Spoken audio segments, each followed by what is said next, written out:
கர்த்தராகிய இயேசு கிறிஸ்துவின் நாமத்தினாலே இந்த புதிய ஆண்டின் குடும்ப ஆசீர்வாத ஆராதனைக்கு வந்திருக்கிறவங்களை நான் வாழ்த்துகிறேன். இந்த புத்தாண்டு உங்களுக்கும் உங்கள் குடும்பத்துக்கும் ஆசீர்வாதமான ஒரு ஆண்டாக இருக்கும்படியாய் கர்த்தர் உங்களுக்கு ஆசீர்வாதத்தை கொடுப்பார். நிச்சயமாக உங்கள் வாழ்க்கையில் இந்த ஆண்டில் தேவனை தேடி கர்த்தரை தேடி வந்த உங்கள் வாழ்க்கை நிச்சயமாக ஆசீர்வதிக்கப்படும். நாங்களும் உள்ளத்தின் ஆழத்திலிருந்து ஊழியக்காரலாய் உங்களை இந்த புதிய ஆண்டில் நீங்கள் ஆசீர்வாதமாக இருக்கும்படியாய் இந்த புத்தாண்டு வாழ்த்துங்கள் குடும்பத்தின் சார்பாய் ஊழியத்தின் சார்பாய் உங்களுக்கு நாங்கள் தெரிவித்துக் கொள்கிறோம். God bless you. அல்லேலூயா.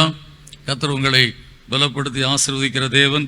நாண்டில் நமக்கு ஒரு வாக்குத்தத்தத்தை கர்த்தர் கொடுத்து பலப்படுத்தி இருக்கிறார். அல்லேலூயா.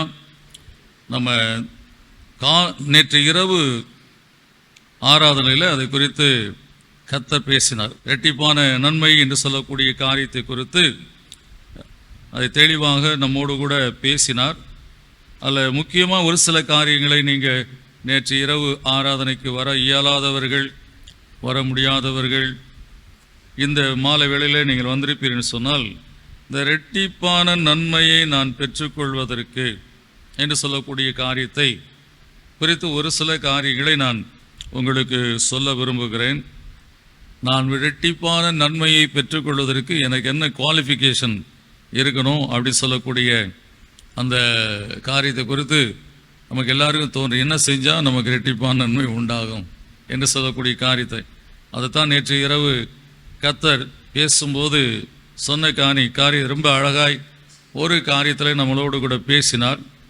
அதாவது 1 சாமுவேல் 1ஆம் அதிகாரம் 5ஆம் வசனத்தில் தேவனுடைய அந்த மகிமையான ஒரு அன்பை குறித்ததான காரியத்தை நாம் நேற்று தினத்தில் அந்த இரவு வேளையில் அதிகாலை வேளையில் நாம் தியானித்தோம்.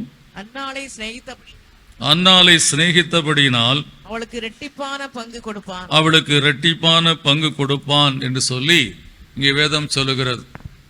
எனவே நம்முடைய வாழ்க்கையில தேவனுடைய சிநேகம் ரொம்ப முக்கியம் என்று சொல்லக்கூடிய காரியத்தை குறித்து நான் இந்த வார்த்தையில் நான் தியானிக்கும் போது இந்த காரியத்தை குறித்து நேற்றைய இரவு நேரத்தில் இந்த காலை வேளையில் அதாவது அதிகாலை வேளையில் நான் சொன்னேன். எனவே அன்னாலை சிநேகித்தபடியினால் என்று சொல்லக்கூடிய காரியத்தில் சிநேகிக்கக்கூடிய நிலையில் அவளுடைய வாழ்க்கை இல்லை. ஆனால் அவன் சிநேகித்தான், அவளுக்கு இரட்டிப்பான பங்கு கொடுத்தான் என்று சொல்லக்கூடிய காரியத்தை குறித்து நான் பேசியிருக்கிறேன். அது நீங்கள் செய்தி அவைலபிளாக இருக்குது, நீங்கள் அதை கேட்டு இன்னும் ஏன்னா இந்த செய்தியை மறுபடியும் கொண்டு போனால் அந்த இடத்துல மறுபடியும் அது கொஞ்சம் ஸ்ட்ரகிள் ஆகக்கூடிய காரியமாக காணப்படும். இருந்தாலும் நான் உங்களுக்கு விளக்கம் சொல்ல வேண்டும். கர்த்தர் நிச்சயமாக அதை உங்களுக்கு புரிய பண்ணுவார். தலையை தாழ்த்தி ஒரு நிமிடம் நாம் ஜெபிப்போம். நல்ல பிதாவே, நன்றியோடு உம்மை துதிக்கிறோம், ஸ்தோத்திரிக்கிறோம். இந்த அருமையான நாளிலே கர்த்தாவே, இந்த மாலை வேளையிலே வருஷத்தினுடைய முதல் நாளிலே நாங்கள் எங்கள் குடும்பங்கள், எங்கள் பிள்ளைகள், எங்களுடைய கையின் பிரயாசங்கள் ஆசீர்வாதமாக இருக்க வேண்டும். இந்த ஊழியத்தில் இணைந்திருக்க குடும்பங்கள் தழைத்து செழிக்க வேண்டும், ஆசீர்வாதமான நிலையிலே கர்த்தாவே காணப்பட வேண்டும் என்பதற்காக ஒவ்வொரு ஆண்டும் இந்த குடும்ப ஆசீர்வாத ஆராதனையை கர்த்தாவே நாங்கள் நடத்தி கொண்டிருக்கிறோம். உங்களுடைய ஆலோசனையின்படி அதன்படியே ஒவ்வொரு மாதமும் முதல் நாள் 1ஆம் தேதி மாலை வேளையில் குடும்ப ஆசீர்வாத ஆராதனை என்று சொல்லக்கூடிய இந்த ஆராதனையை கர்த்தா நடத்தி கொண்டு எப்படியாவது ஒவ்வொரு குடும்பமும் ஆசீர்வாதமான ஒரு வாழ்க்கை வாழ வேண்டும் சொல்லி கர்த்தாவே அந்த ஆசீர்வாதமான வாழ்க்கைக்கு ஆண்டின் துவக்கத்திலேயே கர்த்தாவே இந்த குடும்ப ஆசீர்வாத ஆராதனை என்று சொல்லி இதை முக்கியத்துவப்படுத்தி நம்முடைய பிள்ளைகள் இந்த மாலை வேளையில் வந்திருக்கிறாங்க. இந்த ஆண்டிலே கர்த்தாவே நம்முடைய பிள்ளைகள் வாழ்க்கையில் இது ஒரு நல்ல துவக்கமாக இருக்கவும், இந்த ஆண்டில் ஒரு பரிபூர்ண ஆசீர்வாதத்தோடு இந்த பிள்ளைகள் வாழ்ந்திருக்கவும் அருள் செய்யும்படியாக ஜெபிக்கிற கர்த்தாவே, நீர் எங்களோடு கூட இந்த மாலை வேளையில் பேசி எங்களை பலப்படுத்தி ஆசீர்வதிக்கும்படியாக ஜெபிக்கிறேன். இயேசுவின் நாமத்தில் கேட்க நல்ல பிதாவே, ஆமேன். அல்லேலூயா. மீண்டுமாய் உங்களை கர்த்தராகிய இயேசு கிறிஸ்துவின் நாமத்தினாலே நான் வாழ்த்துகிறேன். கர்த்தருடைய ஆசீர்வாதம் உங்கள் ஒவ்வொரு மேலும் நிறைவாய் வந்து ஆசீர்வதிப்பதாக. இந்த நாளில் நான் பகிர்ந்து கொள்ளக்கூடிய தேவனுடைய வாக்குத்தத்த வார்த்தை என்ன, சகரியா 9ஆம் அதிகாரம் 12ஆம் வசனத்தை கர்த்தர் இந்த ஆண்டில் இரட்டிப்பான நன்மையை தருவேன் என்று சொல்லக்கூடிய 2 நன்மையை தருவேன் இரட்டிப்பான என்று சொல்லக்கூடிய காரியம் 2 2 4 4 4 16 16 16 அதுக்கு மேலே தெரியாது, கால்குலேட்டர் வேணும். அல்லேலூயா. எனவே நம்முடைய வாழ்க்கையில் கர்த்தருடைய ஆசீர்வாதத்தின் காரியங்கள் மல்டிபிள் ஆகக்கூடிய அந்த காரியங்களை குறித்து தான் நமக்கு கர்த்தர் சொல்லி இருக்கிறார். எனவே இந்த அன்னாளுடைய வாழ்க்கை குறித்து பார்க்கும்போது அன்னாளுடைய வாழ்க்கையில அவன் சொல்லக்கூடிய காரியம், தனியல்கான சொல்லக்கூடிய காரியம், 10 குமாரரை பார்க்கல நான் உனக்கு அதிகம் அல்லவா என்று சொல்லி அவளை தேற்றுகிற காரியத்தை பார்க்கிறோம். அவளுடைய வாழ்க்கையில அவளுக்கு கற்பத்தின் ஈவு இல்லாத ஒரு நிலையில் இருந்தாலும் அவன் கணவனாகிய எல்கானா அவளிடத்தில் அன்பு கூர்ந்து அவளுடைய வாழ்க்கையில அவளை சிநேகித்து 2 பங்கான அந்த உணவு கொடுப்பான் என்று சொல்லக்கூடிய காரியத்தை குறித்து நம்ம வேதத்தில் வாசிக்கிறோம். அவளிடத்துல எந்த நன்மையும் கிடையாது, நன்மை உண்டாவதற்கும் சந்தர்ப்பம் கிடையாது என்று சொல்லக்கூடிய நிலை. என்னால் ஆண்டவருக்கு எந்த பிரயோஜனமும் கிடையாது, எந்த காரியத்தை செய்து நான் ஆண்டவரை மகிழ்ச்சியாக்க முடியாது. அப்படிப்பட்ட நிலையில நம்முடைய வாழ்க்கையில் நாம் காணப்பட்டு கொண்டிருந்தாலும் கர்த்தர் நம்மை சிநேகிக்கிறபடியினாலே, அல்லேலூயா, கர்த்தர் நம்மை நேசிக்கிறபடியினாலே அவர் நம்முடைய வாழ்க்கையில 2 பங்கு ஆசீர்வாதத்தை நமக்கு இந்த ஆண்டில கொடுக்க உண்மையுள்ளவராய் இருக்கிறார். அல்லேலூயா. நீங்க அன்னாளுடைய வாழ்க்கையை டீட்டெயிலா பார்ப்போம் சொன்னா அவ ஆலயத்துக்கு போய் ஜெபிக்கிற அந்த காரியம் கூட ஒரு நெருக்கமான சூழ்நிலை தான் ஆலயத்தில் போய் ஜெபிக்கிறான். அப்படிப்பட்ட நிலையில் அவருடைய வாழ்க்கையானது காணப்பட்ட காலங்கள். ஆனால் அந்த மகளுடைய வாழ்க்கையிலே அந்த கணவனுடைய சிநேகம் என்று சொல்லக்கூடிய காரியம் அவளை தேற்றி வழிநடத்துது. அப்ப கணவனுடைய சிநேகம் அவளை தேற்றுகிறது என்று சொன்னால், தேவனுடைய சிநேகம் என் மேல இருக்கும் என்று சொன்னால் என்னை எந்த அளவுக்கு கர்த்தர் ஆசீர்வதிப்பார். அல்லேலூயா. தேவன் சிநேகிக்கிற ஒரு மனிதனாய், தேவன் சிநேகிக்கிற ஒரு மனுஷியாய் வாழ்வதற்கு இந்த ஆண்டிலே நான் ஒப்பு கொடுப்போம் என்று சொன்னால் நிச்சயமாய் நம்முடைய வாழ்க்கையில இரட்டிப்பான ஆசீர்வாதங்களை கர்த்தர் கொண்டு வந்து நம்முடைய வாழ்க்கையை நிரப்புவார். நேற்றைய இரவு வேளையில பழைய வருட ஆராதனை, புது வருட ஆராதனை என்று சொல்லக்கூடிய காரியத்தில் பாஸ்டர் சுந்தர் பேசும்போது சொன்ன காரியம், இந்த உலகத்திலே நாம் செழிப்புள்ள ஒரு வாழ்க்கையை வாழ வேண்டும் என்று சொன்னால் ஆவிக்குரிய வாழ்க்கையில ஒரு செழிப்புள்ள நிலையில நம்முடைய வாழ்க்கை காணப்பட வேண்டும், உள்ளான மனிதர்களே பலப்பட வேண்டும் என்று சொல்லக்கூடிய காரியத்தை குறித்து நேற்று அந்த பழைய வருட ஆராதனையில தேவ செய்தியை பகிர்ந்து கொண்டார். ஏன்னா நம்முடைய வாழ்க்கையில பல முயற்சிகள் செய்கிறோம் for our development of economical condition. நம்முடைய வாழ்க்கை மேன்மையடைய வேண்டும் என்பதற்காக நாம் பலவிதமான காரியங்களை, பல இன்வெஸ்ட்மெண்ட் செய்கிறோம், பலவிதமான காரியங்களை செய்து எப்படியாவது நம்ம ஒரு பொசிஷனுக்கு வந்துடணும் அப்படி சொல்லக்கூடிய காரியத்தில். ஆனால் we fail in the spiritual field. அந்த ஆவிக்குரிய காரியத்தில் என்ன பண்ணுறோம், எந்த விதமான ஒரு ஆர்வமும் நமக்கு கிடையாது. எந்த விதமான எல்லாம் பார்த்து சொன்னாலும் சரி, ஒரு தலையில் கையை வச்சு ஜெபம் பண்ணிட்டு போயிட்டா போதும் என்று சொல்லக்கூடிய அப்படி இல்லாத நீங்கள் தனிப்பட்ட விதத்தில் இந்த ஆண்டில் ஸ்பிரிச்சுவலாக உங்கள் வாழ்க்கையை டெவலப் பண்ணும். ஆண்டவரே, எனக்கு இந்த ஆவிக்குரிய வாழ்க்கை, என்னுடைய ஆவிக்குரிய வாழ்க்கை சரியாக இருந்தால் தான் ஆதி நாட்கள் முதல் என் தகப்பன் காலத்திலிருந்து, என் தகப்பனுடைய தகப்பன் காலத்திலிருந்து எங்கள் குடும்பத்தை தாக்கி கொண்டே இருக்கக்கூடிய அந்த சாபங்கள் எல்லாம் நீங்க வேண்டும் ஆண்டவரே. நாங்கள் ஆசீர்வாதமாக இருக்க வேண்டும் என்று சொன்னால் எங்களை பின்தொடர்ந்து வந்தக்கூடிய அந்த சாபங்கள் நீங்கட்டும் ஆண்டவரே என்று சொல்லி தேவ சமூகத்தில் நாம் ஜெபித்து அந்த ஆசீர்வாதத்தை பெற்றுக்கொள்ளக்கூடிய மக்களாய் நாம் காணப்பட வேண்டும். அல்லேலூயா. அந்த காரியம் தான் நம்முடைய வாழ்க்கையில் ஆசீர்வாதத்தை கொண்டு வரும். அந்த காரியங்கள் தான் நம்முடைய வாழ்க்கையில மேன்மையை கொண்டு வரும். அந்த காரியங்கள் தான் நம்முடைய வாழ்க்கையில இரட்டிப்பான நன்மைகளை பெற்றுக்கொள்வதற்கு ஏதுவாக இருக்கும். எனவே நாம் இந்த ஆண்டில் செய்யக்கூடிய முக்கியமான காரியம் என்னவென்று சொன்னால் ஸ்பிரிச்சுவல் அட்வான்ஸ்மெண்ட். ஆவிக்குரிய வாழ்க்கையில பலன் கொள்வதற்கு நாம் இன்றைக்கு முயற்சி செய்யக்கூடிய மக்களாய் காணப்பட வேண்டும். ஒரு சாதாரணமான ஒரு டிகிரி பிஇ படிக்கிறாங்க, இன்ஜினியரிங் முடித்த உடனே வேலை கிடைக்கல. அடுத்து என்ன படித்தா வேலை கிடைக்கும், அடுத்து ஏதாவது ஒரு கம்ப்யூட்டர் கோர்ஸ் பண்ணுறாங்க, அடுத்து அதுக்கப்புறம் ஒரு சாஃப்ட்வேர் கோர்ஸ் பண்ணுறாங்க. இப்படி ஏதாவது ஒரு கோர்ஸ் பண்ணி பண்ணி பண்ணி எப்படியாவது நான் ஒரு பொசிஷனுக்கு வரணும் அப்படின்றதுக்கு they are taking much efforts.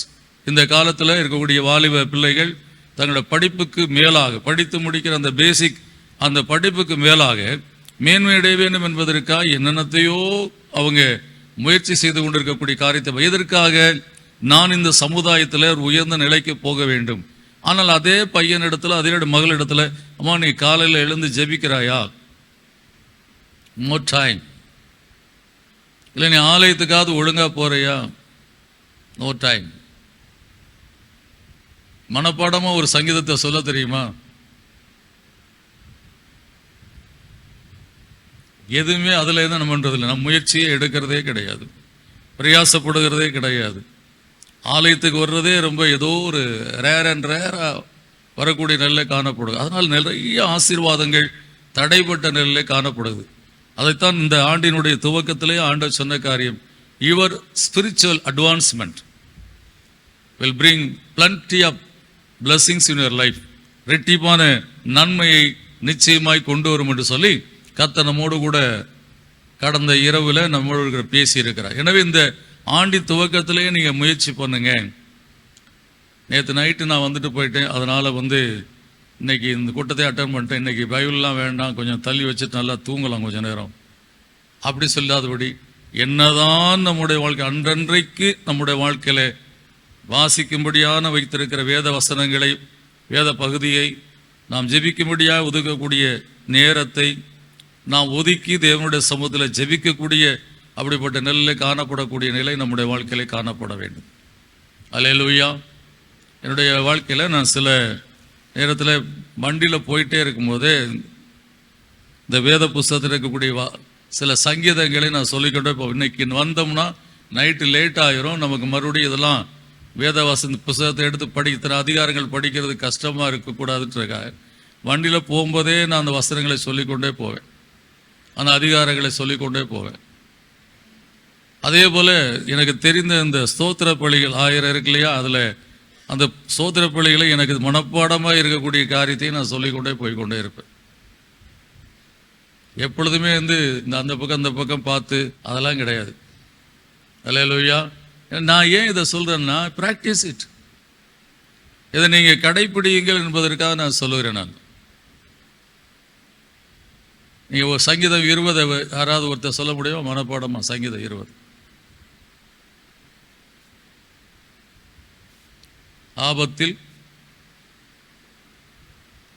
ஆபத்து காலத்தில் என்னை கூப்பிடு, நான் உன்னை இழிப்பேன், நீ என்னை மெய்ப்படுத்துவாய்.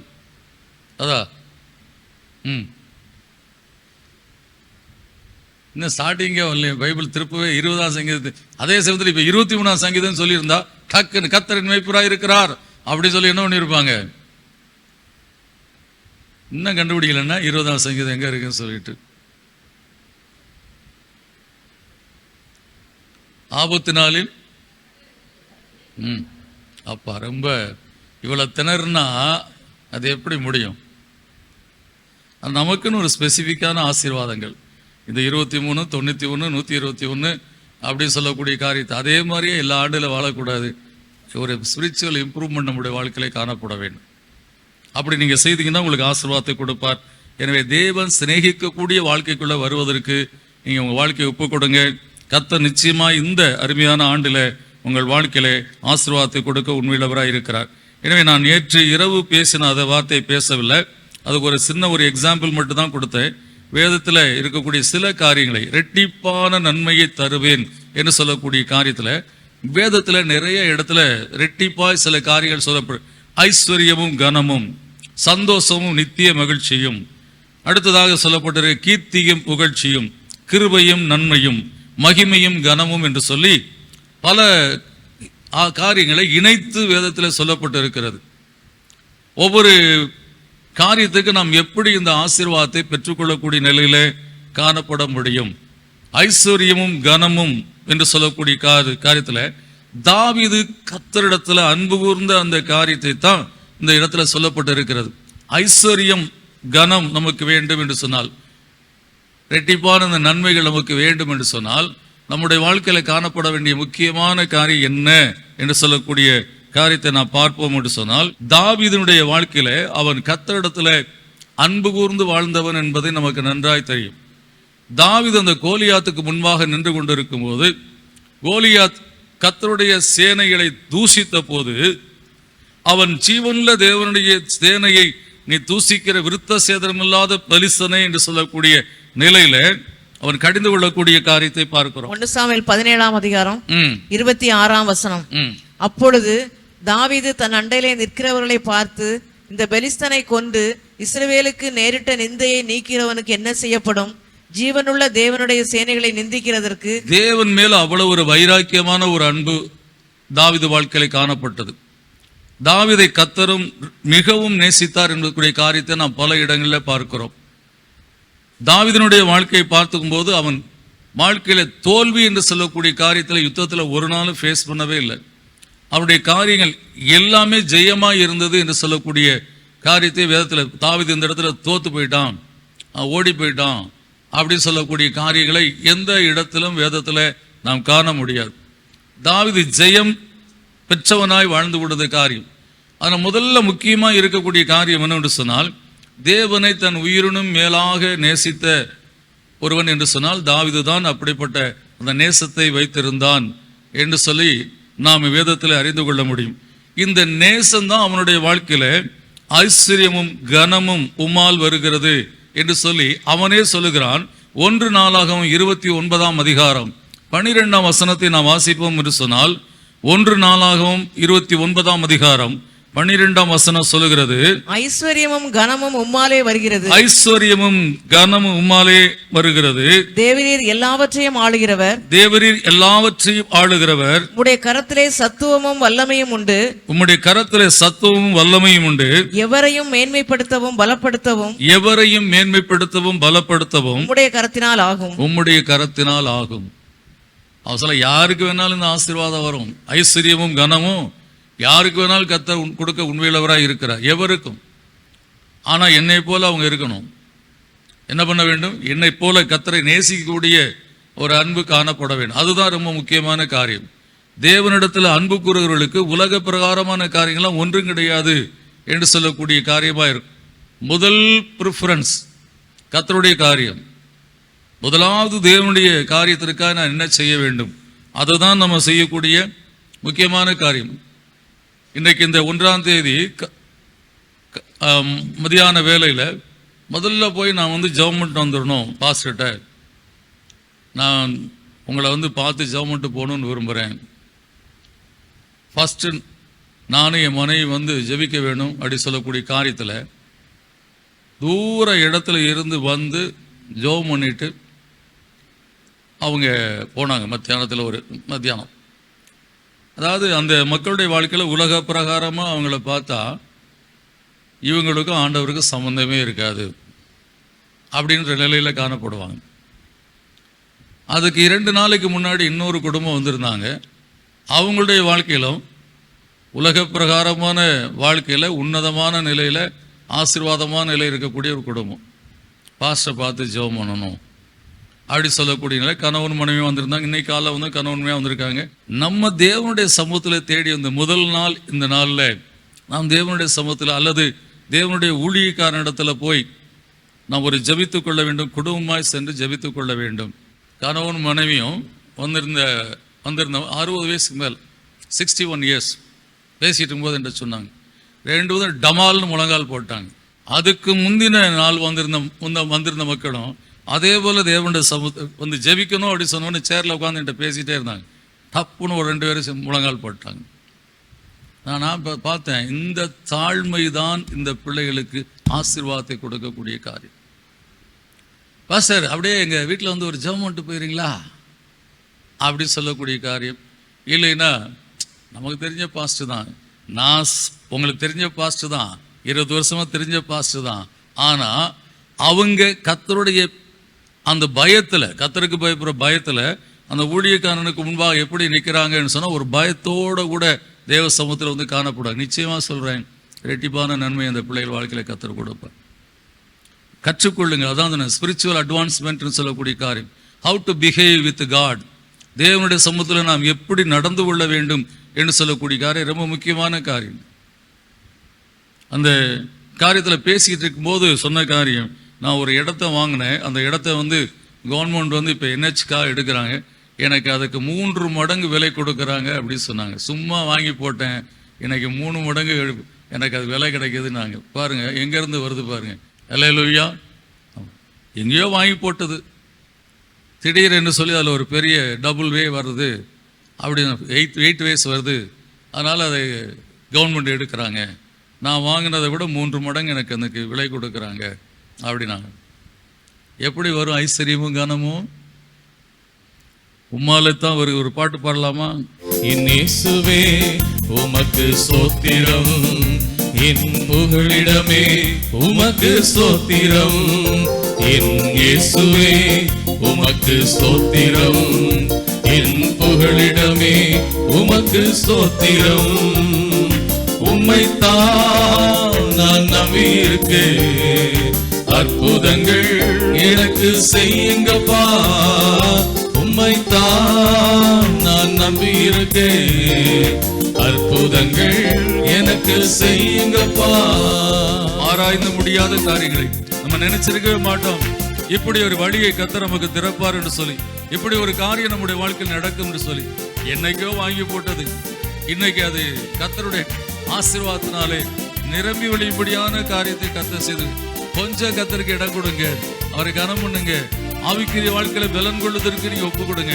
கர்த்தர் உங்களை ஆசீர்வதிக்க உண்மையுள்ளவராய் இருக்கிறார். ஆராய்ந்து முடியாத அதிசயங்களை செய்பவர், இரட்டிப்பான நன்மைகளை இந்த ஆண்டில் உங்களுக்கு கொடுத்து ஆசீர்வதிக்க உண்மையுள்ளவராய் இருக்கிறார். ஆராய்ந்து முடியாத அதிசயங்கள் செய்பவரே, அற்புதம் செய்திடுங்க, அதிசயம் நடத்திடுங்க.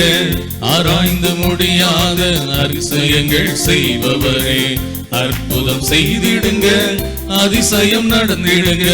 இரட்டிப்பான நன்மைகளை தருவேன் என்று சொன்னீரே, இன்றைக்கே தந்திடுங்க, இப்பவே தந்திடுங்க.